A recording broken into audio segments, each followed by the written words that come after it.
바울이 사내들인 공회 앞에 서게 되었습니다. 사내들인 공회는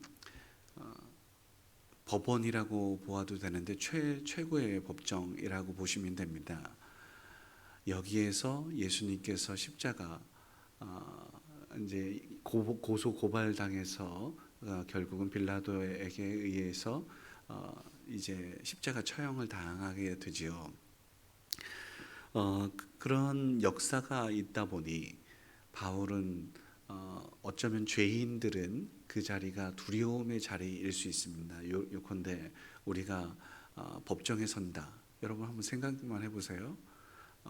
그 상황이 그냥 그 모습이 두려울 수밖에 없죠. 죄가 없다고 하더라도 두려울 수밖에 없을 것입니다.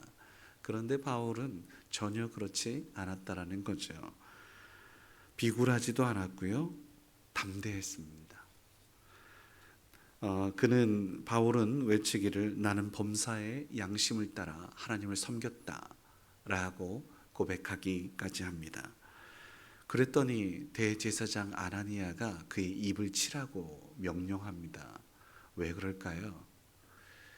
우리 모습 속에서는, 인간의 모습 속에서는 나와 좀 다른 모습은 이질적으로 싫어합니다. 아나니아는요, 대제사장은요, 당시의 그 상황들은 외식적이었고요, 그리고 또 법에서 떠났습니다. 자신의 유익을 위하여 속이 거짓을 말하고요, 이랬던 많은 사람들을 그 백성들을 착취하여 힘들게 하면서까지 자신의 유익을 위해 살았던 인물이잖아요. 근데 바울은 양심의 거리낌이 없었고 하나님 앞에 온전했고 담대했어요.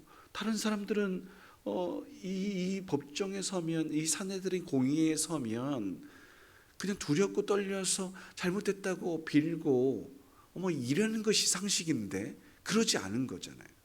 그러니 그냥 쳐라. 죄 뭔가 이런 것도 없어요. 그냥 무조건 우선 치고 보는 거예요. 요컨대 우리 옛날에 80년대에 저 남산에 올라가면 그냥 무조건 때리고 보는 거예요. 막 이런 것들 속에서 그러면은 그냥 막 무조건 죄가 없어도 잘못했다라고 하는 게 일반적이니까 그냥 일반적인 모습들을 보이고 있었던 아나니아, 그것도 대제사장이.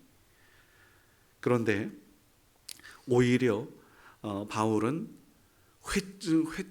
회칠한 담이여라고 이야기하면서 그렇게 이야기를 합니다. 3절 말씀이죠. 바울이 이르되 회칠한 담이여 하나님께서 너를 치실 거야. 저주까지 합니다. 그랬더니 사람들이 야, 대제사장한테 그렇게 무슨 말버릇이야 막 하면서 이렇게 이야기한 거 아니겠어요?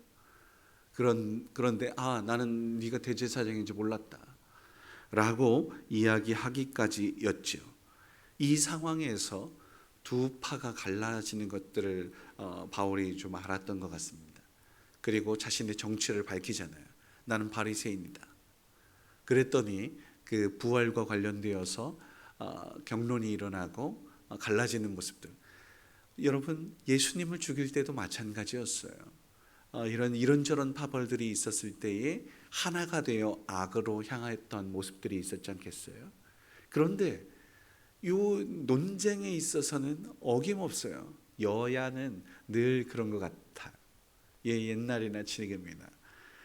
그래서 오늘 이 상황에서 주님께서 또 다시 한번 환상 가운데 임하셔서 담대해라. 네가 로마도 갈 것이다 라고 증언하게 될 것이야 라고 이야기해요. 얼마나 외롭고 힘들고 어려운 상황이겠습니까만 주님께서 우리와 함께 계시는 줄 믿습니다. 하나님께서 우리에게 담대함 주시고 평강 주시고 그렇게 우리와 함께 하셔서 무서워 말라고 두려워 말라고 격려하시는 줄 믿습니다. 바울은 아직은 아닙니다. 비전이 있었으니까요. 땅끝까지 이르러 복음을 증거할 수 해야 할 사명이 있으니까요. 그러니 지금 어려운 현실과 아픔들에서 낙심할 겨를이 없었습니다. 감사해야 했습니다. 그러므로 우리는 기억해야 됩니다. 사명이 우선입니다. 지금 상황이, 여건이, 그리고 이런저런 사람들이 나를 죽이려고 하고 올가매려고 할지라도 지금 당면한 어려움보다 내게 주어진 사명이 있기 때문에 불평과 원망보다는 감사했습니다.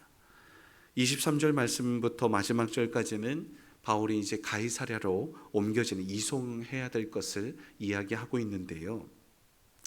오늘 바울은 그 모습 속에서, 그 상황 속에서 죄인의 몸이었지만, 그리고 또 군인들과 함께 이렇게 죄인들로의 모습으로 나아가고 있었지만, 복음을 증거하는 사명자로서 이방 땅 끝까지 복음을 전하라는 주님의 명령을 수행하고 있는 과정이라고 볼 수 있지 않겠습니까? 저는 오늘 말씀을 통해서 하나님께서 우리에게 주신 사명이 무엇인지를 확인하는 이 아침이었으면 좋겠습니다. 그리고 우리가 사명자라면 담대해야 마땅하고, 또 주어진 환경에서 원망과 불평보다는 하나님의 사람으로서 감사하는 사람, 그렇게 주님께서 허락하시는 평안 가운데 거하는 사람이어야 마땅하다고 믿습니다. 우리는 사명자입니다. 우리는 하나님의 사람입니다. 우리를 세상이 우는 사자와 같이 삼킬 자를 두루 찾고 있는 이 땅 가운데, 이 상황 가운데 있지만 우리 믿음으로 하나님 바라보고 하나님께서 함께 하시는 것을 믿고 담대하게 오늘도 살아갈 수 있었으면 좋겠습니다. 하나님께서 주시는 은혜와 평강이 여러분들과 함께하기를 주의 이름으로 축원합니다. 기도하겠습니다. 거룩하신 아버지 하나님, 감사합니다. 우리도 사도 바울처럼 범사의 양심을 따라 하나님을 섬기는 자로서 손색이 없게 하여 주시고, 세상 사람들과 같지 않은 거룩한 백성으로서 살게 하여 주시옵소서. 그렇기 때문에 더더욱 힘들고 어려울 때에도 주님께서 내 곁에 계심을 믿고 의지하는 주의 백성이요, 담대하라 말씀하시니 담대하며 하나님께서 격려하시는 새 힘을 따라 주님만을 바라볼 수 있는, 앙망할 수 있는 저희들 모두가 되게 하여 주옵소서.